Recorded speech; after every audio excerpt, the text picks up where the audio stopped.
नमस्कार, स्वागत है आप सभी का ग्रे कार्ड में। आपके साथ मैं हूं पल्लवी रविंद्र सिंह। उत्तराखंड इन दिनों मुख्यमंत्रियों के लिए एक प्रयोगशाला बनकर रह चुका है। 21 साल में आपको बताते चले उत्तराखंड में लगातार एनडी तिवारी को छोड़ दिया जाए तो मुख्यमंत्रियों के चेहरे बदलते नजर आए। उत्तराखंड में मचे इसी सियासी घमासान के बीच बीजेपी के विधायक पुष्कर सिंह धामी ने उत्तराखंड के मुख्यमंत्री पद की शपथ ले ली और वे उत्तराखंड के अब 11वें मुख्यमंत्री बन चुके हैं।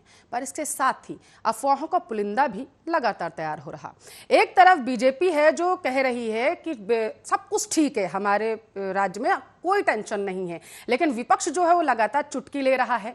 आपको बताते चले खुद बीजेपी में आपसी तनाव की लगातार अटकलें सामने निकल कर आ रही। इस नए समीकरण के बाद उत्तराखंड के हाल पर आज हम ग्रे कार्ड में करेंगे चर्चा, लेकिन उससे पहले आप ये रिपोर्ट देखिए, उत्तराखंड का सियासी समीकरण समझिए।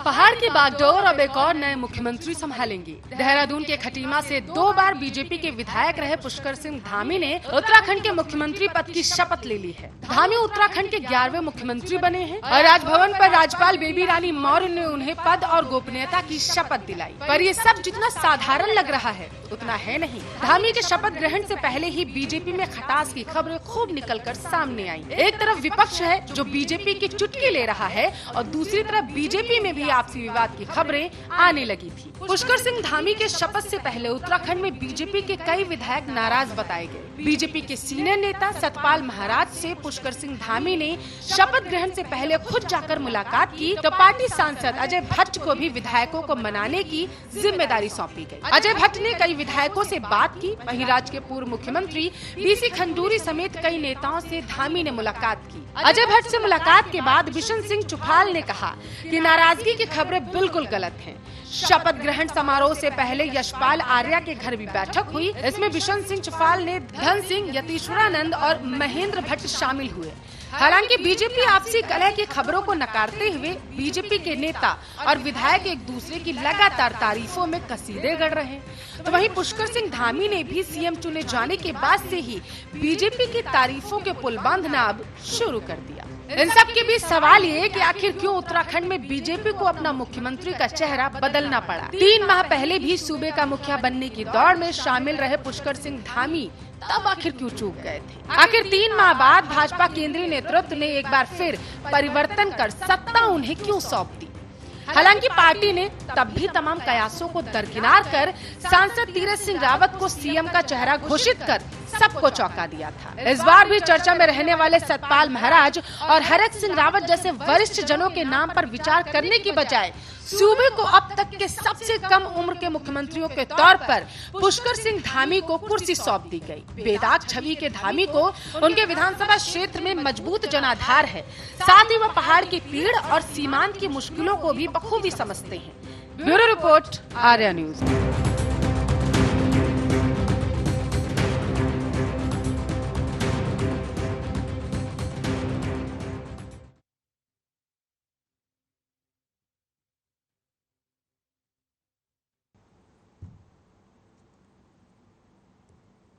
तो ग्रे कार्ड में सबसे पहले आर्या न्यूज के सवाल आपको दिखाएंगे, उसके बाद चर्चा की शुरुआत करेंगे। आर्या न्यूज के सवालों में हम आज पूछ रहे हैं कि उत्तराखंड अब क्या परिवर्तन की प्रयोगशाला बन चुका है। उत्तराखंड में लगातार मुख्यमंत्रियों के चेहरे क्यों बदले गए हैं। 5 साल का कार्यकाल, लेकिन अस्थिरता की राजनीति जो है वो देखने को मिली है उत्तराखंड में।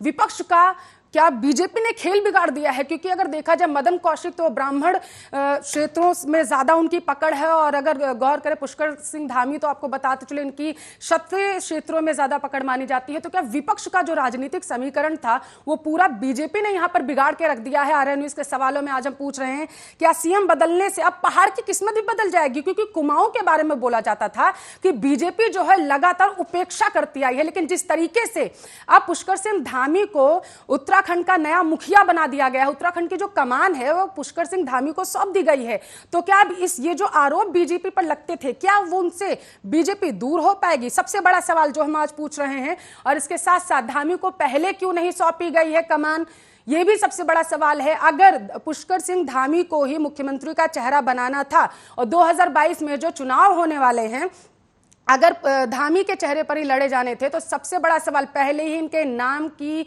जो चर्चा थी वो क्यों नहीं की गई। कहते हैं संवैधानिक संकट था। तीरथ सिंह रावत ने कहा संवैधानिक संकट है, इस वजह से मैं इस्तीफा दे रहा हूं और मैं अब जो है राज्य की जो बागडोर है वह नहीं संभाल सकता हूं।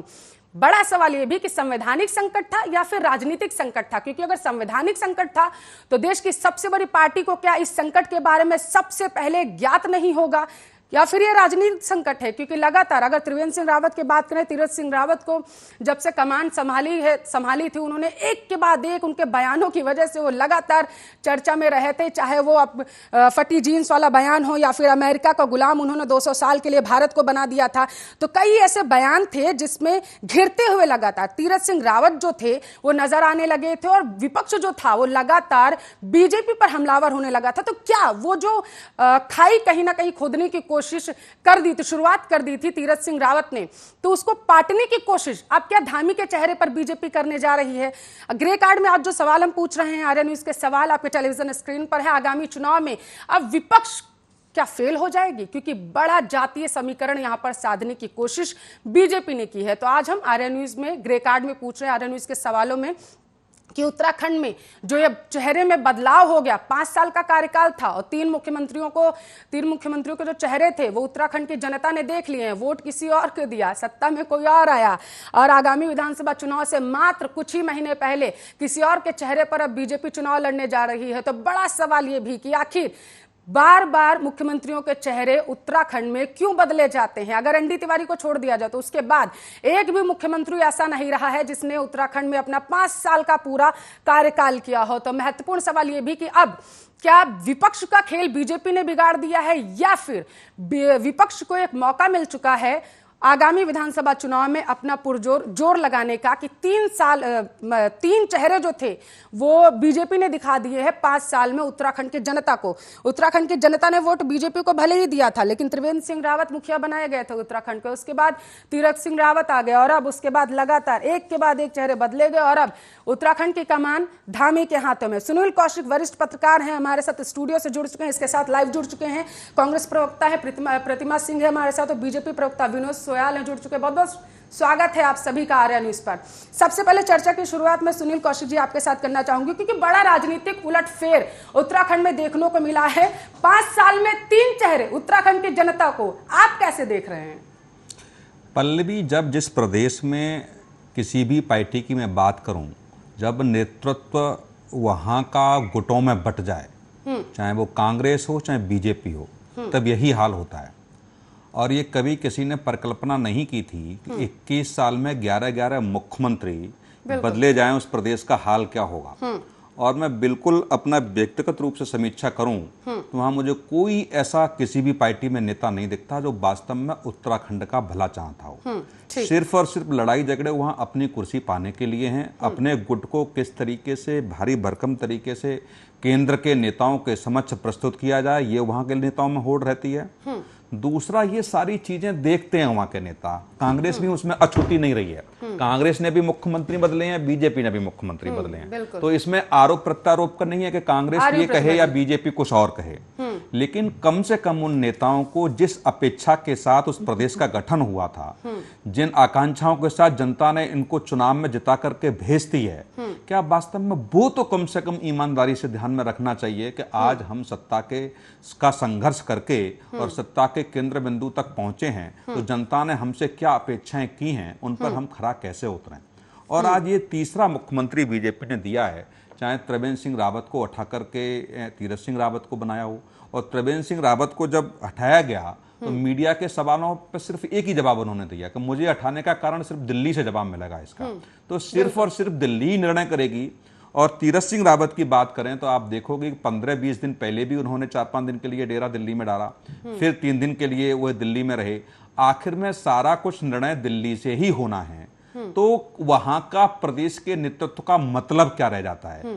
वहां यदि विधानसभा में चुने हुए लोग यदि मुख्यमंत्री नहीं बनेंगे, तीरथ सिंह रावत सांसद जी थे, यदि उनको मुख्यमंत्री बनाया, फिर गलती सुधार करके आज धामी साहब को मुख्यमंत्री बनाया है, ये पहले क्यों नहीं हो सकता था? और बीजेपी कितना भी कुछ कहे कि संवैधानिक संकट है, मैं इसको बिल्कुल नहीं मानता। कभी भी चुनाव आयोग ने ऐसी घोषणा नहीं की कि हम चुनाव नहीं कराएंगे। ये एक उनका व्यक्तिगत सुझाव था और वो कोरोना काल को लेकर के था। और यदि बीजेपी के वरिष्ठ नेताओं का प्रतिनिधिमंडल या चुनाव आयोग से मिलता और इस संवैधानिक संगठन की बात वो कहता, तो मैं बिल्कुल दावे के साथ कह सकता हूं कि चुनाव आयोग वहां चुनाव जरूर कराता। लेकिन केवल चुनाव आयोग पे बातें टाल करके और ये जो परिस्थितियां वहां पैदा की गई हैं, मुझे लगता है वो लोकतंत्र के साथ एक बहुत गंदी खिलवाड़ किया गया है। ठीक है विनोद जी, आर्या न्यूज के सवालों में हम यही पूछ रहे हैं कि संवैधानिक संकट था या फिर राजनीतिक संकट था? प्रतिमा जी उसके बाद आपके पास। विनोद जी देखिए ये संवैधानिक संकट था और भारतीय जनता पार्टी संवैधानिक व्यवस्थाओं में विश्वास रखती है और निश्चित रूप से उसमें कठिनाई है, इसलिए तीरथ जी को इस्तीफा देना पड़ा। तीरथ जी हमारे वरिष्ठ नेता हैं और उनके द्वारा बहुत अच्छे काम किए गए। अब पुष्कर सिंह धामी जी को प्रदेश का मुख्यमंत्री बनाया गया है। वो दो बार एमएलए रहे, उससे पहले युवा मोर्चा के अध्यक्ष रहे, उससे पहले उन्होंने अन्य युवा विद्यार्थी परिषद में भी काम किया है। मुझे लगता है कि उनका युवा जोश उत्तराखंड के लिए बहुत अच्छा साबित होगा। किसी भी प्रकार की कोई कठिनाई तीरथ सिंह रावत से पहले याद नहीं आया था कि वो दो बार वो रह चुके हैं, जीत चुके हैं वहां का चुनाव, विधायक रह चुके हैं, नहीं याद आया था? ऐसा है, देखिए कोविड के कारण और इन सारी परिस्थितियों के कारण इस समय पूरे विश्व का जो वातावरण बना है उसके कारण कई संकट खड़े हुए हैं, कहीं आर्थिक संकट खड़ा हुआ है, कहीं संवैधानिक संकट खड़े हुए। तो मुझे लगता है कि उन सारी परिस्थितियों के कारण ये सारी परिस्थितियां उत्पन्न हुई है। उन परिस्थितियों कौन सी परिस्थितियां, कौन सा संवैधानिक संकट, मेरे दर्शकों को बताइए, ऐसा कौन सा संवैधानिक संकट था जिसकी वजह से कुछ ही महीने पहले आप लोगों को चेहरा चेंज करना पड़ गया? कौन सा संवैधानिक संकट था? देखिए ये भारतीय जनता पार्टी के नेतृत्व द्वारा लिया गया निर्णय है कि उनके द्वारा बिल्कुल संवैधानिक संकट कौन सा था विनोद जी?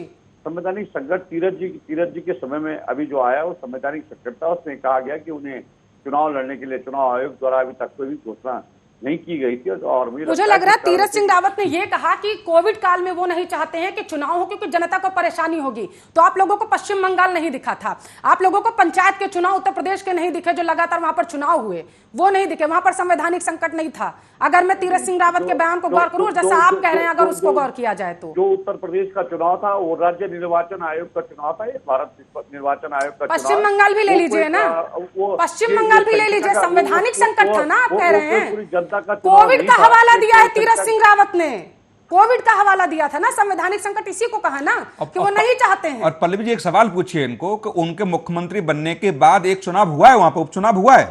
यदि ऐसा इनको वरिष्ठ नेताओं को लगता वहां पे कि ये परिस्थिति पैदा हो सकती है तो उस चुनाव में प्रत्याशी बना सकते थे मुख्यमंत्री को। नहीं, याद ही नहीं आया था विनोद जी को तो कि वो 2 बार जीत चुके हैं, वहां के एमएलए रह चुके, तो नहीं आता। प्रतिमा जी प्रतिक्रिया आप लोगों की, अगर एक हिसाब से देखा जाए तो भले ही चेहरा भले ही बदल दिया गया है, लेकिन जातीय समीकरण यहाँ पर साधने की कोशिश जरूर बीजेपी ने कर ली है। प्रतिमा जी देखिए पल्लवी जी, पहली बात तो ये है कि जिस तरीके से पिछले 4.5 सालों में 3 सीएम भाजपा ने बदल दिए हैं, ये आप समझिए जिस भारतीय जनता पार्टी को देवभूमि की जनता ने 57 का प्रचंड बहुमत देके सत्ता सौंपी थी, ये उस जनता के विश्वास से बहुत बड़ा कुठाराघात है। आप एक सवाल सिर्फ सुयाल जी, क्योंकि आपको देखिए जवाब नहीं दे पाए, क्योंकि भारतीय जनता पार्टी के लोगों का ये दिक्कत है कि वो जवाब नहीं दे सकते, क्योंकि उन्हें जवाब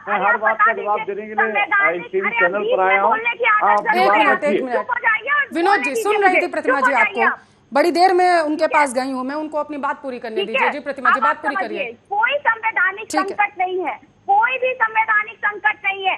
कल तो उपचुनाव हुआ, अगर तीरथ सिंह रावत जो हमारे TSR2 जो पूर्व मुख्यमंत्री थे, अगर वो चाहते, अगर उनको लगता कि मैं जीत जाऊंगा वहां से, तो क्या कल उपचुनाव आप नहीं जीत सकते थे? कल उपचुनाव जब हुआ तो क्या देश में कोरोना नहीं था?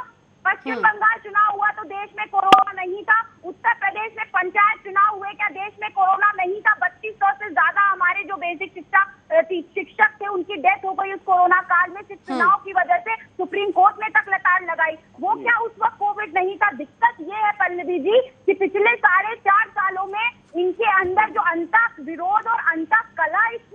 तरीके से व्याप्त थी, जिसके निवारण के लिए TSR 1 को हटाया। अब TSR 1 को हटाने के बाद भी 57 विधायकों में से एक भी विधायक उस लायक नहीं मिला। क्या तब जातीय समीकरण नहीं साध पा रहे थे भारतीय जनता पार्टी के लोग? दिक्कत ये हो गई कि TSR 2 को दिल्ली ने डिप्यूट कर दिया, ये सोच के कि TSR 1 के द्वारा जो 4 सालों में डैमेज किया गया है वो कंट्रोल कर पाएंगे।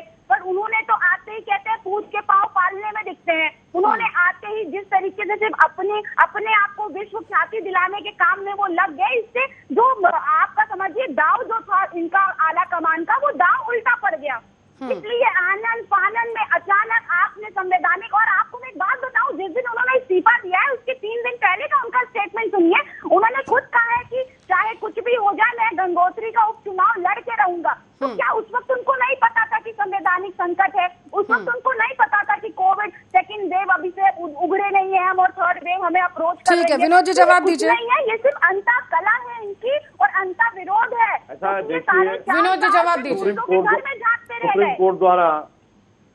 सुप्रीम कोर्ट द्वारा ये कहा गया कि इस समय चुनाव करवाना मुझे लगता है कि उचित नहीं, और चुनाव आयोग द्वारा भी चुनाव की घोषणा नहीं की गई। 10 सितंबर तक उन्हें विधायक बनना था। सुप्रीम कोर्ट ने कब कहा और चुनाव आयोग ने कब कहा कि चुनाव नहीं होने, और सुप्रीम कोर्ट ने कब कहा कि चुनाव नहीं होने? नहीं, उन्होंने कहा कि चुनाव, देखो इस पर प्रतिक्रिया है, उन्होंने अप्रत्यक्ष रूप से नहीं कहा, लेकिन अप्रत्यक्ष रूप से कहा है। आपको मन की बात पता चलती है? मन की बात तो प्रधानमंत्री करते हैं विनोद जी, आपको कब से पता चलने लग गई? अप्रत्यक्ष रूप से सुप्रीम कोर्ट ने कहा, कब कहा? क्यों नहीं कहा? इस बारे में कहा कि चुनाव बताइए। उसके बाद जो है तो चुनाव आयोग ने चुनाव की घोषणा नहीं की। 1 मिनट प्रतिमा जी, बस बात पूरी करते हैं। जो निर्णय लिया गया है वो विधायकों में से ही मुख्यमंत्री बनाया गया है, और मुझे लगता है कि इसमें ज्यादा कठिनाई नहीं होनी चाहिए। जो हमारे विधायक हैं, दो बार के विधायक हैं, हमारे अनुभवी नेता है, उनको प्रदेश की बागडोर सौंपी गई और संवैधानिक तरीके से वो प्रदेश के मुख्यमंत्री बने। जग हसाई की आप बात कर रहे हैं। जिस तरीके से उत्तराखंड की जनता को अगर मैं कहूं कि बेवकूफ बनाया गया है तो इसमें कोई दो राय नहीं होगी। आप लोगों ने 2 बार चेहरा चेंज कर दिया 5 साल में। 5 साल, अरे पूर्ण बहुमत मिला था आप लोगों को प्रभु। अस्थिरता की वहां पर आप लोगों ने, सुनिए मेरी बात विनोद जी, अस्थिरता पैदा कर दी ना आप लोगों ने वहां पर। पूर्ण बहुमत मिली थी, 5 साल सत्ता नहीं चला पाए आप लोग वहां पर। पूर्ण बहुमत मिला था आप लोगों को वहां पर। बनाने में भारतीय जनता पार्टी की बड़ी भूमिका रही है। हमारे नेता अटल बिहारी वाजपेयी जी ने उत्तराखंड राज्य की भावनाओं का सम्मान किया है। और अब अभी आ जाइए विनोद जी, अभी पूर्ण बहुमत मिला था, 5 साल सत्ता नहीं चला पाए। बिल्कुल, हम 5 साल तक सत्ता चला रहे हैं, और हम अगर नेतृत्व परिवर्तन किया है तो किसी पर कोई आरोप है, किसी प्रकार की कोई इस तरह की घटना नहीं थी कि हम कह सकें कि हमें कोई समाज से अलग टाइप का कुछ सोचना पड़ेगा। निश्चित रूप से हमने नेतृत्व परिवर्तन। ठीक है प्रतिमा जी, इसका जवाब मैं आपसे लूंगी, लेकिन विनोद जी जल्दी से, विनोद जी इसका मतलब आप ये कहना चाहते हैं कि राज्य में सत्ता भले ही अब धामी के हाथों में चली गई है, लेकिन रिमोट कंट्रोल अभी भी दिल्ली में है? ऐसा नहीं है। देखो, धामी हमारे युवा नेता है, निश्चित रूप से धामी जी का, और MLA है, 2 बार के विधायक है, और निश्चित रूप से आपने कहा, सुनिए ना मेरी बात, त्रिवेंद्र सिंह रावत को याद करें, जैसे सुनील कौशिक जी भी कह रहे हैं, त्रिवेंद्र सिंह रावत को याद करें। उन्होंने भी कहा था कि दिल्ली में बैठे नेता चाहते हैं, आलकमान चाहते हैं, इस वजह से ये हुआ। तीरथ सिंह रावत का भी यही, अप्रत्यक्ष रूप से तीरथ सिंह रावत का भी यही बयान आया था, जैसा आपने बोल दिया। भारतीय जनता पार्टी संवैधानिक रिमोट कंट्रोल दिल्ली में है क्या? आप पहले ये बताइए जल्दी से। जी बोलिए। रिमोट कंट्रोल दिल्ली में है क्या उत्तराखंड का? नहीं, ऐसा मुख्यमंत्री सिर्फ वहां पर नाम के मुख्यमंत्री हैं। राजनीतिक दल के हैं और हम राष्ट्रीय विचारधारा से जुड़े हुए हैं, और हमारा नेतृत्व हमको सलाह देता है। जो हमारा राष्ट्रीय नेतृत्व है उसके आधार पर हमारा राजनीतिक दल चलता है, और हमारे जो पुष्कर सिंह धामी है उनका चयन जो है तो हमारे जो माननीय विधायक है उन्हीं आपके नेतृत्व की सलाह देने के चक्कर में उत्तराखंड की जनता अब ये नहीं समझ पाएगी कि वो कौन से चेहरों को वोट दे अब जाकर के 2022 में, त्रिवेंद्र सिंह रावत, तीरथ सिंह रावत या फिर धामी। प्रतिमा जी प्रतिक्रिया। ठीक है प्रतिमा जी। देखिए, पहली बात तो सुयाल जी ने एक बात बोली कि सुप्रीम कोर्ट में, मैं इनका बस एक क्लियर करना चाहती हूँ, क्योंकि आप चैनल पे बैठ के आप जनता को भ्रमित बहुत करते हैं। बल्कि सुप्रीम कोर्ट ने बिहार के चुनाव में, मुझे याद है, एक PIL दाखिल हुई थी, तो सुप्रीम कोर्ट ने उस PIL की रिप्लाई में ये कहा था कि हम कैसे कह दें निर्वाचन आयोग को कि आप चुनाव ना करवाएं। ये निर्वाचन आयोग का अपना विवेक है, और अपनी उनकी शक्ति का ये जो है उनका लिमिटेशन है, ये डिसाइड करेंगे वो कि वो चुनाव कराना है या नहीं। तो सुप्रीम कोर्ट को इसमें मत घसीटिए, बल्कि सुप्रीम कोर्ट ने कई बार आपको लताड़ा है केंद्र की सरकार को कोरोना काल में जिस तरीके से आप विफल साबित हुए। अब इन्होंने कहा जग हसाई नहीं की हमने, क्या बात करते हैं जग हसाई नहीं की, और आपके खुद के इनके वंशीधर सदस्य हैं, आपको हमने विधायकों में से विधानमंडल दल का नेता सुना है, हमने क्या जग हसाई की है मेरी बहन? चुप हो जाइए, मुझे बोल लेने दीजिए प्लीज, मुझे बोल लेने दीजिए। अब आप सुनिए, आपने क्या जग हसाई नहीं की? अरे भाई, इससे बड़ी जग हसाई क्या होगी? आपने देवभूमि की जनता के विश्वास के साथ कुठाराघात करने का काम किया है, आपने विकास को अवरुद्ध करने का काम किया है। आपको ये नहीं पता कि पॉलिटिकल इंस्टेबिलिटी क्या होती है, राजनीतिक अस्थिरता किस तरीके से आपने प्रदेश में पिछले 4.5 महीने में क्रिएट कर दी। आपके खुद के पूर्व मुख्यमंत्री तीरथ सिंह रावत जब इस्तीफा देने के बाद प्रेस कॉन्फ्रेंस करते हैं तो वो ये दिखा देते हैं कि आप कितने गुटों में बंधे हुए हैं। उन्होंने 4.5 सालों का जिक्र नहीं किया पल्लवी जी, उन्होंने जिक्र किया अपने 3.5 महीनों के कार्यकाल का कि मैंने ये काम किए। तो आप तो खुद ही गुटबाजियों में बटे हुए हैं, आप अंतःकला में बटे हुए हैं। यही वजह है कि आप समझिए इस बात को कि देवभूमि की जनता 2017 में डबल इंजन के बहकावे में आ चुकी थी, लेकिन उस डबल इंजन का जनता को कोई भी फायदा नहीं हुआ है। और खुद हाईकोर्ट ने, नैनीताल ने ये कह दिया कि डबल इंजन की सरकार ऐसा लग रहा है कि पुष्ट हो चुकी है और डबल इंजन फेल हो चुका है। जब केंद्र सरकार ने आपकी बातें नहीं मानी थी कोरोना काल में, आपने उनसे डिमांड की थी, तो ये मत कहिए। बंशीधर भगत कहते हैं हमारी सत्ता है, हम 10 सीएम बदले या 1 सीएम बदले, जनता को क्या? अरे भाई, जनता जनार्दन है और आप उसी जनता को कह रहे हैं कि जनता को क्या? वो जनता 2022 में आपको, उस जनता ने 17 में जिस तरीके से सर पे बिठाया था, 2022 में आपको फर्श पे लाके खड़ा कर देगी। इसलिए जनता को ये मत कहिए कि जग हसाई नहीं की, और जनता को क्या मतलब है, क्योंकि जनता ही जनार्दन है और जनता ही सत्ता देती है और जनता ही सत्ता। ठीक है सुनील कौशिक, समझ बीजेपी तीरथ सिंह रावत को इसलिए लाई थी कि ठीक है, त्रिवेंद्र सिंह रावत से जो विधायक नाखुश हैं, लगातार कह रहे हैं कि आलकमान हमारी बात नहीं सुन रहे हैं, हम जनता के प्रतिनिधि हैं लेकिन हमारी समस्याओं को ऊपर तक नहीं ले जाया जा रहा है, उसी की वजह से जो डैमेज कंट्रोल था उसे करने के लिए बीजेपी तीरथ सिंह रावत को लाई।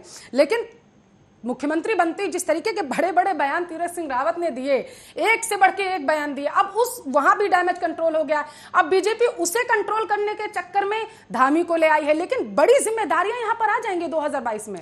देखो पल्लवी, मुख्यमंत्री का पद बड़ा भारी भरकम पद होता है और उनकी जिम्मेदारी होती है सरकार और संगठन में किस तरीके से सामंजस्य को बिठाया जाए।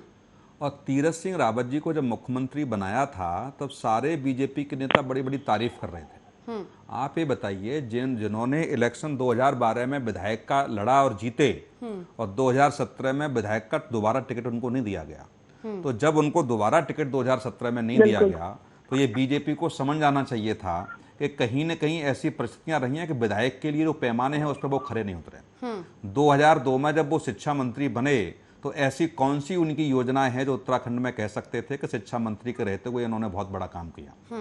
केवल और केवल तीरथ सिंह रावत जी को मुख्यमंत्री इसलिए बनाया गया कि वहां बड़े चेहरे आपस में टकरा रहे थे, इसलिए बीजेपी ने ये शांत करने के लिए, कभी कभी क्या होता है जब बड़े लड़ रहे होते हैं तो एक ऐसे चेहरे को सामने पेश कर देते हैं कि बिल्कुल स्थिति खत्म हो जाती है, मतलब लड़ाइयां जो होती हैं वो अपने स्तर से खत्म करने का प्रयास होता है। वही तीरथ सिंह रावत जी पे किया गया। तीरथ सिंह रावत जी पे क्या गलतियां हुई ये बीजेपी बहुत अच्छे से जानती है कि जो पूर्व मुख्यमंत्री त्रिवेंद्र सिंह रावत जी ने जो डिसीजन लिए, 3 फैसले उन्होंने 15 दिन में बदल दिए। त्रिवेंद्र सिंह रावत इससे नाखुश थे। त्रिवेंद्र सिंह रावत जी ने कई मीटिंगें वहां की और ये बीजेपी को, वरिष्ठ नेताओं को पता चल रहा था कहीं ऐसा ना हो कि 2022 में जो चुनाव होने जा रहा है बीजेपी कहीं 2 धड़ों में न बट जाए। दूसरा, तमाम बीजेपी के नेता आप पार्टी के संपर्क में थे और ये बीजेपी के नेता माने या न माने, ये बिल्कुल मैं सटीक बात कह रहा हूं कि जब मुख्यमंत्री की घोषणा हुई, उस मुख्यमंत्री की घोषणा के बाद गृह मंत्री अमित शाह जी ने वहां हस्तक्षेप किया, फोन गए, तमाम बड़े नेता थे वो मंत्रिमंडल में शामिल नहीं होना चाह रहे थे और कई नेताओं की दिल्ली में केजरीवाल जी से मुलाकात भी हो चुकी थी, इसमें कोई संशय नहीं है। किस तरीके से डैमेज कंट्रोल किया गया ये बीजेपी के नेता सारे लोग जानते हैं। लेकिन बीजेपी में कौन है? तमाम तो नेता कांग्रेस से आए हुए नेता, बड़े चेहरे उसमें हैं और कांग्रेस इसलिए विपक्ष में रहकर ये आरोप नहीं लगा सकती कि जो गलतियां बीजेपी कर रही है वो किसी जमाने में कांग्रेस ने भी की है। कांग्रेस ने भी ऐसा उत्तराखंड को कुछ देने का प्रयास नहीं किया कांग्रेस में भी 4 गुट बड़े प्रचलित गुट थे, जहां ऐसा लगता था कि 4 धड़ों में कांग्रेस बटी हुई है, और इस बात से लेकर के कांग्रेस का हाईकमान बड़ा नाराज रहता था और तमाम सामर्थ्य बिठाने का प्रयास कांग्रेस हाईकमान ने किया, लेकिन वो उसमें सक्सेस नहीं हो पाई। ये कांग्रेस के नेता भी जानते हैं। ठीक है। बस मैं ये कहना चाहूंगा कि लोकतंत्र के मूल्यों की रक्षा करने के लिए सरकार या जनता जिम्मेदारी के साथ कोई आपको बहुमत देती है तो निश्चित तौर से आप माने जनता की उम्मीदों पर खरा उतरने का प्रयास तो कम से कम इनको करना पड़ेगा, और ऐसी परिस्थितियां पैदा ना हो जिससे कि आप चुनाव में जाने से पहले ही नंगे हो जाएं। और ये बिल्कुल निश्चित तौर से है कि 3 मुख्यमंत्री 5 साल में दिए हैं, बीजेपी के पास 2022 के चुनाव में कोई जवाब नहीं हुआ। और दूसरा, इन मुख्यमंत्री को आप बनाए 6 महीने में क्या कर लेंगे? मुख्यमंत्री एक मुख्यमंत्री को कम से कम अपने अधिकारियों को समझने में, अपने विभागों को समझने में 6 से 8 महीने लगते हैं, तब जाकर के वो रफ्तार पकड़ता है। आप बताइए, तब तक इलेक्शन मूड में उत्तराखंड होगा, तब तक ये समझ नहीं पाएंगे कि आखिर में शासन प्रशासन को कैसे चलाया जाएगा। तो ये सिर्फ कहना कि हम एक युवा चेहरा को लेके आ गए हैं, युवा चेहरा ये कर लेगा, कोई जादू की छड़ी नहीं है मुख्यमंत्री का बात कि आते ही सारे बटन दब जाएंगे। दूसरा, मंत्रिमंडल में आपके बहुत दिग्गज नेता हैं जिनके सामने आपने कभी न कभी उनके चरण बंधन किए हैं, उनके आज आप मुख्यमंत्री हैं, उनको कैसे संभालेंगे? क्या वो फाइल पर साइन कराने के लिए आपके कार्यालय आने के लिए तैयार होंगे? ये एक बहुत बड़ी बात है। क्या उनके ऐसे काम हैं जिनको टालने का साहस मुख्यमंत्री में होगा? ये भी एक सवाल पैदा होगा। तो निश्चित तौर से कह सकते हैं कि बहुत आसान नहीं है कि मुख्यमंत्री की कुर्सी को चलाए रखना। विनोद जी जवाब दीजिए। देखिए, मुझे लगता है कि ये लोग भारतीय जनता पार्टी और यहाँ हमारे नेतृत्व को नहीं समझ पा रहे हैं। हमारे नेतृत्व ने एक बहुत ही गरीब किसान का बेटा, जो सैनिक का बेटा है, उसको उत्तराखंड की बागडोर सौंपी है, जो बहुत दूर दराज से चलकर आया है, और एक युवा नेता है जिसने अपने संघर्षों के दम पर इस मुकाम को हासिल किया है। और निश्चित रूप से पहाड़ और मैदान को जो पूरी तरह अच्छी तरह समझता है, जिसे उत्तराखंड राज्य के बारे में गहरी समझ है। और मुझे लगता है कि आने वाले समय में हमारे जो वरिष्ठ नेता हैं भारतीय जनता पार्टी के, चाहे हमारे कैबिनेट मंत्री हैं, अन्य वरिष्ठ नेता हैं, सबने कल हमारे पुष्कर सिंह कमाल है युवा चेहरों को पहचानने में, और ये जो आप काम गिना रहे हैं पुष्कर सिंह धामी के, उनको पहचानने में, और एक पहाड़ के बेटों को पहचानने में, किसान के बेटे को पहचानने में, सैनिक को बेटे को पहचानने में आप लोगों ने देर नहीं कर दी। विनोद जी, ये तो मैं आपकी सुन लेता हूँ, तो आप मुझे बोलने तो दीजिए। नहीं विनोद जी, मैं काउंटर क्वेश्चन कर सकती हूँ ना विनोद जी, मैं कि आप लोगों को फिर इतना समय क्यों लग गया?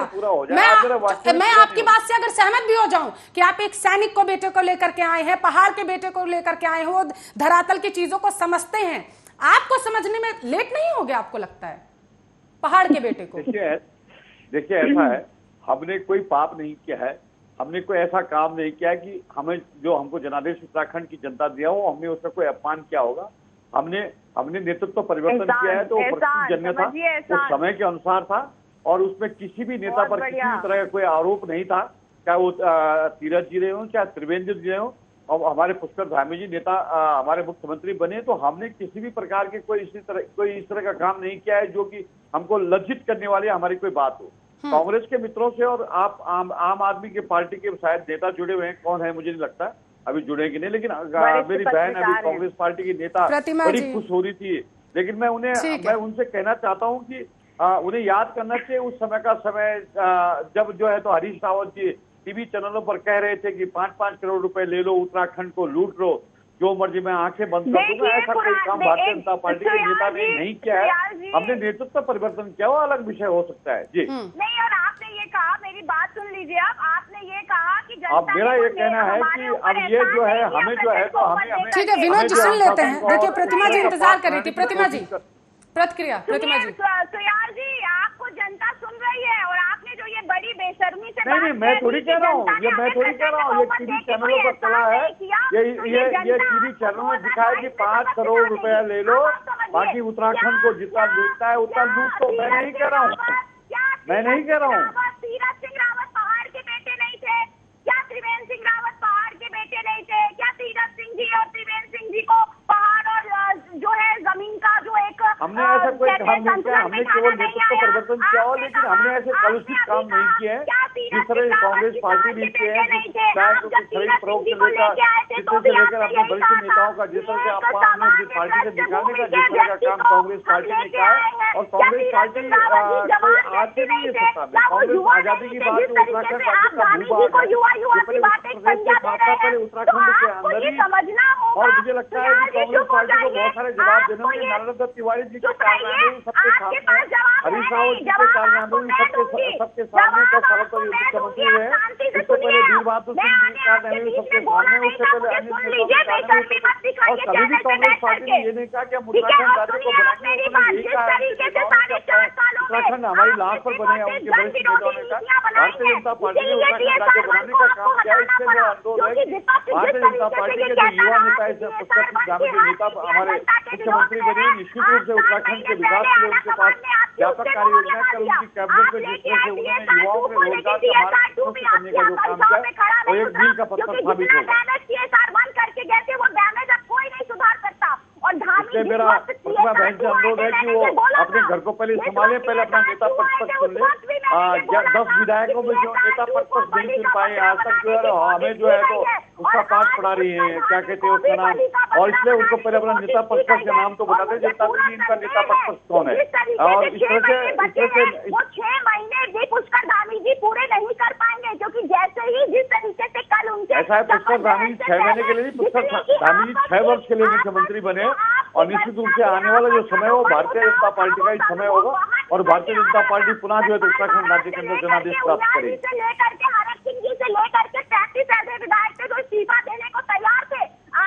सबने कल शपथ ली है कैबिनेट की, और सबने सरल सम्मत से जो है तो ठीक है। सुनील कौशिक जी, मैं सीधा आपके पास आना चाहूंगी। आपको क्या लगता है कि उत्तराखंड की जनता इस वक्त खुद को ठगा हुआ महसूस कर रही होगी, क्योंकि किसी भी प्रकार वोट किसी और को दिया, किसी और के चेहरे पर, बीच में उन्हें कोई और चेहरा मिल जाता है। अब आखिर वो 2022 में जब वोट देगी जाकर के, तो क्या सोच के देगी?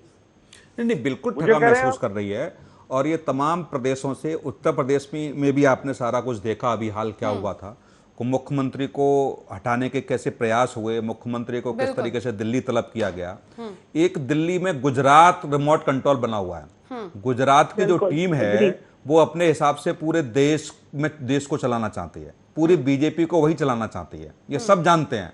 और आप देखिए कि उत्तर प्रदेश की परिस्थितियां वैसी हैं जैसे गुजरात की बनी थी अभी, लेकिन उत्तर प्रदेश में हिम्मत नहीं हुई पर नेतृत्व परिवर्तन करने के लिए। तो ये वहां की जनता को देखना पड़ेगा, वहां के नेताओं को देखना पड़ेगा। ये आप पार्टी बचाओ में आप कुछ भी कहिए, लेकिन दिल पे हाथ रख के हमारी भी तमाम वरिष्ठ नेताओं से वहां बात होती है उत्तराखंड में, कोई भी व्यक्ति खुश नहीं है ऐसे निर्णयों से कि आपने जब किसी को मुख्यमंत्री बना दिया। त्रिवेंद्र सिंह रावत को हटाने का कोई मतलब ही नहीं था, और त्रिवेंद्र सिंह रावत को हटाने का निर्णय ही बहुत गलत था। त्रिवेंद्र सिंह रावत को हटाया क्यों गया, ये कम से कम जनता जानना चाहती है, पार्टी के पदाधिकारी जानना चाहते हैं। और ये केवल नेतृत्व तो ये कहे कि केवल वहां के कुछ विधायक नाराज थे इसलिए त्रिवेंद्र सिंह रावत को हटाया गया, तो बगल के प्रदेश में, उत्तर प्रदेश में 100 से अधिक विधायक बीजेपी के सरकार के खिलाफ बैठ गए, फिर भी नेतृत्व ने मना कर दिया हटाने के लिए। तो ये छोटे मोटे जिस तरीके से झगड़े हर पार्टी में होते हैं, और पार्टी के वरिष्ठ नेताओं की ये जिम्मेदारी बनती है कि उनको सामंजस्य बिठा के कैसे पार्टी और संगठन और सरकार में किस तरीके से माहौल पैदा किया जाए कि जनता में विश्वास बढ़े। और दूसरी बात, त्रिवेंद्र सिंह रावत के ऐसे कोई भी डिसीजन नहीं थे जो जनता ने वहां बहुत बड़े आंदोलन किए हों या सरकार के खिलाफ बहुत बड़े जनता आंदोलन पर सड़कों पर उतर आई हो। लेकिन फिर भी कहीं ना कहीं ऐसी परिस्थितियां होती हैं कि जिस तरीके से वहां गुटबाजी है, और गुटबाजी एक दूसरे पर हावी होने के लिए वहां के षड्यंत्र उत्तराखंड में देखने को मिलते हैं। ये इन परिस्थितियों को समझना पड़ेगा वहां के नेताओं को, और उन नेताओं की जिम्मेदारी बनती है कि वो ये सारे डिसीजन या तो वहां बैठ के लिए जाएं, कोई भी पार्टी हो, मैं दोनों पार्टियों की बात कर रहा हूं, कांग्रेस की भी बात कर रहा हूं, बीजेपी की बात कर रहा हूं। तो मुझे लगता है कि वहां जनता के हित की, उस प्रदेश के विकास के हित की आप बात कर पाएंगे, और केवल राष्ट्रीय नेतृत्व के रिमोट कंट्रोल पर चलेंगे। और इस तरीके से तो मुझे लगता है जिलाध्यक्ष भी नहीं उठाए जाते कि आपने वहां मुख्यमंत्री चेंज कर दिए। और दूसरी बात, यदि कोई भी मुख्यमंत्री का चेहरा बदला जाता है तो निश्चित तौर से मैं कह सकता हूं कि कहीं ना कहीं कोई गलती होती है। जनता में यह संदेश देने का प्रयास किया जाता है कि हमने वो मुख्यमंत्री बनाए, मुख्यमंत्री पर वो खरा नहीं उतरे, इसलिए हमने हटा करके दूसरे को मुख्यमंत्री बनाया गया। तो पहले त्रिवेंद्र सिंह रावत की गलती बताएं, और त्रिवेंद्र सिंह रावत को हटा भी दिया, जवाब लूंगी इसका मैं, तो ये बीजेपी की जिम्मेदारी बनती थी कि तीरथ सिंह रावत पे किस तरीके से स्थायित्व बनाए। ये जिम्मेदारी बनती थी केंद्रीय नेतृत्व की कि एक ऐसा संदेश दे सकें, लेकिन कहीं ना कहीं राष्ट्रीय नेतृत्व से ये गलती हुई है और ये जल्दबाजी में निर्णय हुआ है।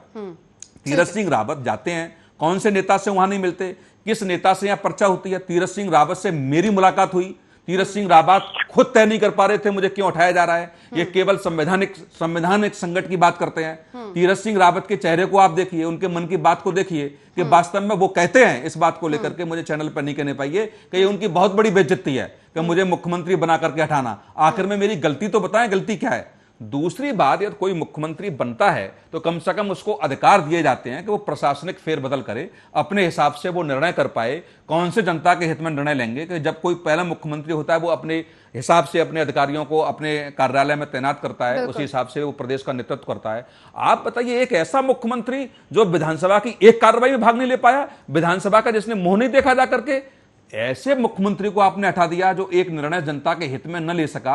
वो कम से कम ये संदेश देने का, केवल पलटे आपने आदेश, त्रिवेंद्र सिंह रावत के आदेशों को आपने पलटा केवल, तो लेकिन आपने ऐसा कोई मुख्यमंत्री साहब थे वो कठपुतली बन के रह गए दिल्ली की। सुनील जी बिल्कुल बिल्कुल मैं कह रहा हूं, मैं फिर कह रहा हूं, त्रिवेंद्र सिंह रावत जब आए तो यहां 2 बार मेरी उनसे मुलाकात हुई। हाँ, मैंने उनसे जानना चाहा व्यक्तिगत रूप से, तो बिल्कुल इतने दुखी मन से उन्होंने कहा कि, और ये बहुत बड़ी बात थी कि वहां के संगठन को समझना बहुत मुश्किल है। ठीक है, जिस तरीके से ये वार्ता जो हो रही थी वहां पर, 2022 में जाएंगे चुनाव लड़ने के लिए, तो किसके चेहरे पे जाएंगे चुनाव लड़ने के लिए, किसकी तारीफों के पुलंदे गड़ेंगे जाकर के जनता के बीच में, तीरथ सिंह रावत, त्रिवेंद्र सिंह रावत या धामी के? क्योंकि अभी कुछ महीने का तो समय है। भारतीय जनता पार्टी सामूहिक नेतृत्व में विश्वास करती है। भारतीय जनता पार्टी किसके चेहरे पे जाएंगे चुनाव लड़ने के लिए, ये बताइए जल्दी से, समय की कमी है मेरे पास। के आधार पर नहीं चलती है कि पहले माताजी, फिर उसके बाद बेटा, फिर बेटे से पहले पिताजी, फिर उसके पहले नाना जी। इस तरह की पार्टी भारतीय जनता पार्टी नहीं है। इसमें योग्य सुनिए मुद्दे से मत भटकाइए, जल्दी से जवाब दीजिए। प्रतिक्रिया मुझे प्रतिमा जी से भी लेनी है जाकर के, जल्दी से विनोद जी प्लीज। 2022 का चुनाव पुष्कर सिंह धामी जी के नेतृत्व में लड़ा जाएगा, वो हमारे मुख्यमंत्री है, उनके नेतृत्व में हम चुनाव लड़ेंगे। तो 6 महीने में कौन से काम कर देंगे वो भी फिर जनता को चाहिएगा बता करके, जो आपके बाकी मुख्यमंत्री 4 साल में नहीं कर पाए। प्रतिमा जी जल्दी से, प्रतिक्रिया समय की कमी है, जल्दी से दीजिए प्रतिमा जी। जी को चुप करा लीजिए, सुनते नहीं है पहली बात। ठीक है, जल्दी से देखिए मैं सिर्फ इतना कहना चाहती हूँ कि अभी कौशिक जी की एक बात से मैं सहमत नहीं हूँ कि त्रिवेंद्र सिंह रावत जी ने ऐसी कौन से काम किए जिसकी वजह से उन्हें हटा दिया गया। मेरे पास एक छोटी सी लिस्ट है, 10 सेकंड में कंप्लीट कर दूंगी। जिस मुख्यमंत्री के खिलाफ हाई कोर्ट ये कह देता है कि सीबीआई से कि आप करप्शन की FIR फाइल करिए, क्या उस मुख्यमंत्री का खुद से इस्तीफा दे देना चाहिए? लेकिन उन्होंने नहीं दिया। समझ लीजिए, अरे आप चुप हो जाइए, सुप्रीम कोर्ट में आप जाएंगे तो वो बोलेगा ही ना कुछ ना कुछ। क्या कहा सुप्रीम कोर्ट ने? आपने कहा कि आपके संकल्प पत्र में लिखा था कि आप बेरोजगार युवाओं को सुप्रीम कोर्ट ने क्या कहा वो भी बोलिए। करेंगे। आज उत्तराखंड में बेरोजगारी दर 23.30 सुप्रीम कोर्ट ने उसके बाद क्या कहा वो भी कहिए, अधूरी बात मत कहिए। 9.80% डीजल और पेट्रोल के दाम बढ़ चुके हैं। गैस जो 338 रुपए में मिलती थी आज आपको 900। ठीक है, समय की कमी है। बहुत बहुत शुक्रिया आप सभी मेहमानों का। विनोद सुयाल बीजेपी के प्रवक्ता, प्रतिमा सिंह कांग्रेस के प्रवक्ता और वरिष्ठ पत्रकार सुनील कौशिक हमारे साथ जुड़े हुए थे। बहुत बहुत शुक्रिया आप सभी मेहमानों का इस मुद्दे पर चर्चा करने के लिए। लेकिन सबसे बड़ा सवाल अभी भी वहीं पर बना हुआ है कि उत्तराखंड की जो जनता है वो इस वक्त खुद को ठगा हुआ महसूस कर रही होगी। जो बीजेपी है जिसने ये पैतरा खेल दिया है जातीय समीकरण कहीं ना कहीं बिठाने का, कितना फायदा आगामी विधानसभा चुनाव में बीजेपी को होने वाला है, ये भी देखने वाली बात होगी। फिलहाल के लिए ग्रे कार्ड में बस इतना ही। देश दुनिया की तमाम खबरों के लिए आप देखते रहिए आपका अपना न्यूज चैनल आर्या न्यूज।